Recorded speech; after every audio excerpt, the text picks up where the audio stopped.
Jep, mä tiedän mitä tekin mietitte. Tervetuloa taas, mun nimi on Kellohönö ja tänään me hönöllään Ebeliä. Ja mä tiedän mitä te mietitte, mä mietin ihan samaa. Mikä tämä on?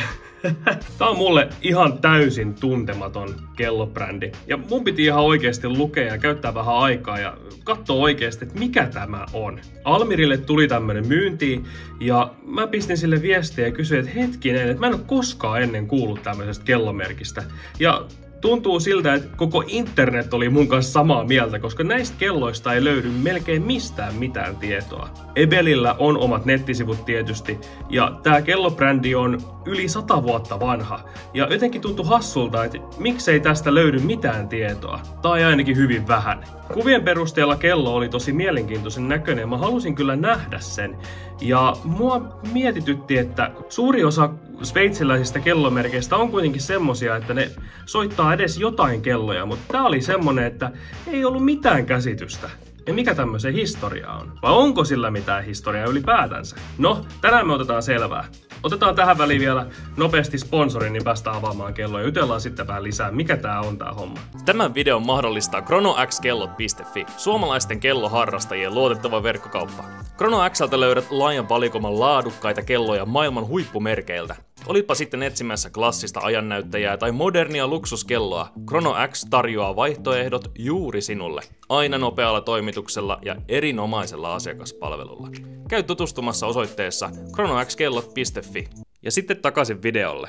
Ebel, perustettu vuonna 1911. Luulisi, että tämmöisellä brändillä olisi todella rikas historia ja ilmeisesti omalla tavallaan onkin. Ebelin tunnistaa muutamista omista ominaisuuksista, muun muassa tämä heidän Wave-tyyppinen ranneke, mitä he valmistaa. Ja ilmeisesti tämä Chronograph-malli on semmoinen, mikä on heiltä se niin sanottu se tunnistettava malli, jos näin voi nyt sanoa.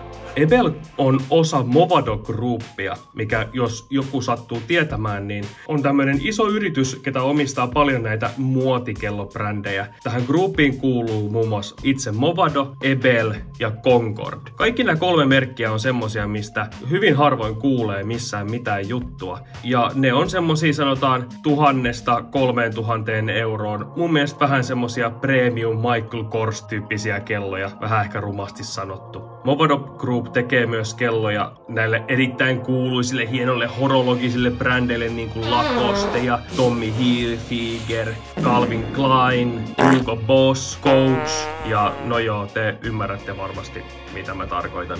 Mutta avataan boksia. Katsotaan miltä Ebeli näyttää.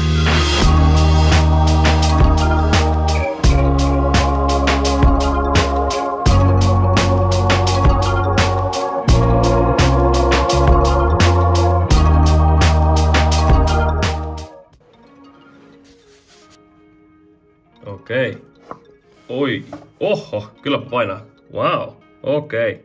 Eli kyseessä on siis Ebelin 1911 kellomalli. Tämä kello tehtiin kun Ebel täytti 100 vuotta. Ja tää on se juhlakello käytännössä.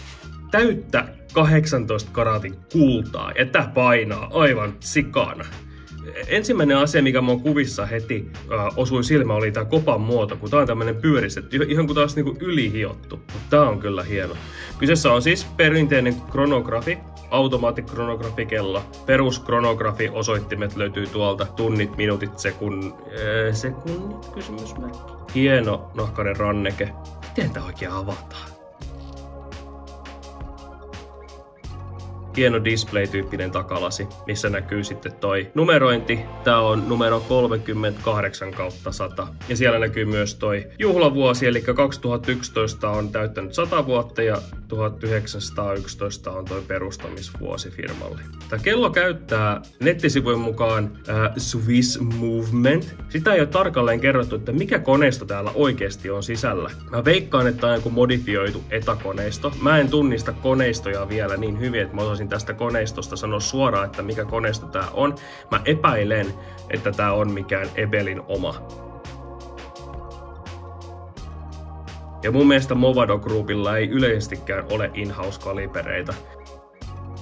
Tosiaan safiirilasit molemmilla puolilla edessä ja takaa. Pistetään vähän vauhtia.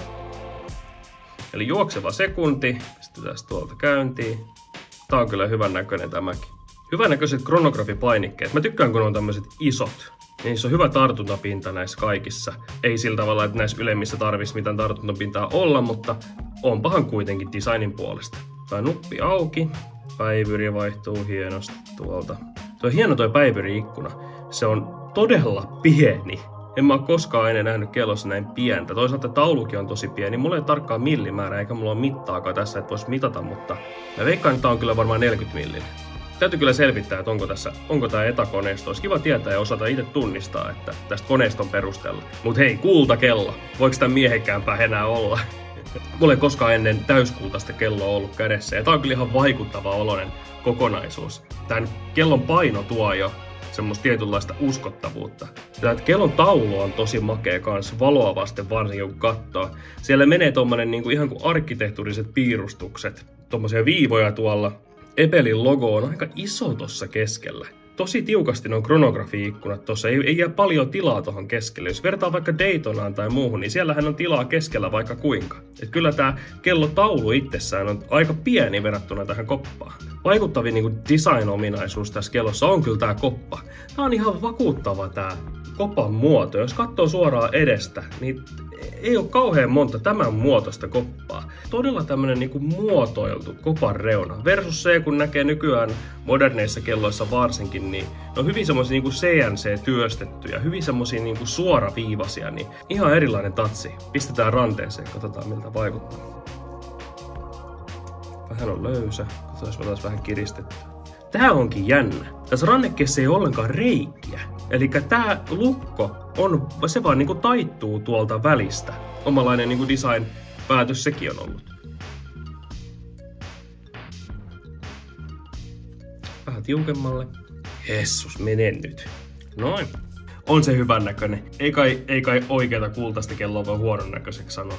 Onhan tää hieno. Ja toi claspi on ihan tyylikkään näköinen myös. Varsinkin kun nyt oikeastaan mä tykästyin tuohon rannekkeeseen, kun ei näy tosiaan niitä reikiä tossa rannekkeessa ollenkaan. Joo, todella yksilöllinen muotoilu kyllä. En oo koskaan ennen nähnyt vastaavaa. Ei tule heti mieleen suoraan sellaista, että tää näyttää ihan siltä tai tää näyttää ihan tolta.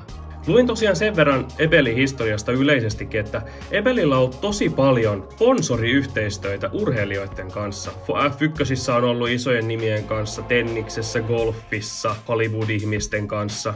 Et kyllä tää ilmeisesti on ihan niinku kellobrändi. On vaan jotenkin vaikea uskoa, kun sanotaan nyt on 10 vuotta itse kelloja harrastanut. Ja tää on ensimmäinen kerta ikinä, kun mä kuulen tästä merkistä. Mutta voi olla semmonen, että 2000-luvulla tää vaan ei oo saanut samanlaista nostetta. Ja voi olla, että silloin kun tää on siirtynyt Movado Groupille, niin silloin myös tämän historia ja kaikki muut on sitten jäänyt vähän taka-alalle. Jos katsoo esimerkiksi Ebelin nettisivuja, niin ne ei ole mitkään maailman seksikkäimmät. Ja on hyvin pitkälti niinku copy-pastattu muiden Movado Groupin nettisivujen kanssa hyvin pitkälti samanlaisiksi. Ja samalla siitä on lähtenyt osa sitä heritagea sitten tämän yrityskaupan myötä pois tältä merkiltä, mikä on varmasti sääli. Esimerkiksi tämmöistä samanlaista nahkarannekkeista kronografiaa mä en löytänyt sieltä nettisivuilta. Tämmöistä ei voi ostaa, vaan ne kaikki on oikeastaan hyvin erikoisen näköisiä sillä Wavelink-tyyppisellä rannekkeella varustettuja malleja, mikä ei ehkä mun makunystyröitä hyvele, mutta joillekin se voi olla se juttu. Musta tuntuu, että tämä merkki on muutenkin suunnattu enemmän semmoiseen korumaisempaan suuntaan, naisten kelloihin ja muihin tämmöisiin vastaaviin tuotteisiin, mitä Movado Group yleisestikin edustaa. Sääli, voiko se olla, että me ei nähdä enää Ebelin tyyppisiä kelloja enää markkinoilla? Onkohan nämä niinku niitä viimeisiä hyviä esimerkkejä tältä brändiltä, vai voisiko se olla, että tämmönen kellobrändi voitaisiin joskus elvyttää? Vai tarviiko se elvytystä? En mä tiedä. Voi olla, että mä puhun ihan läpi ja pääni täällä, mutta tää on mun kokemus asiasta. Mutta tästä saa kyllä joku oikein hienon kellon itselleen. Ja kun mä otin tästä merkistä selvää, niin mulla on kyllä vieläkin semmonen olo, että mä en oikein tiedä tästä kaikkea. Ja pitäisikö tästä nyt tietää enemmän jotain? Pistä alas kommentteja, jos mun pitäisi tietää tästä merkistä jotain, kun mä oon vähän niinku tyhjän päällä tän kanssa. Mut hieno yksilö, siitä ei pääse mihinkään. Mutta hei, tuttuun tapaan, tämäkin kello on taas myynnissä, chronoxkellot.fi. Heidän valikoima päivittyy viikoittain ja sieltä lähtee todella ripeästi kaikki hienot kellot. Kannattaa käydä katsomassa heidän valikoima ehdottomasti. Muista tilata ja tykätä meidän kanava, se auttaa meitä tosi paljon tämän kanavan kanssa. Käy tsekkaa meidän Instagram, mä postaan sinne päivittää mun mielestä hienoja kelloja, storeja, huonoja meemejä ja me nähdään sitten taas ensi videossa. Jessus, mikä kello. Mikä tää oikein on? Miten tämmöisiä kelloja voi tulla, ettei tiedä näistä yhtään mitään?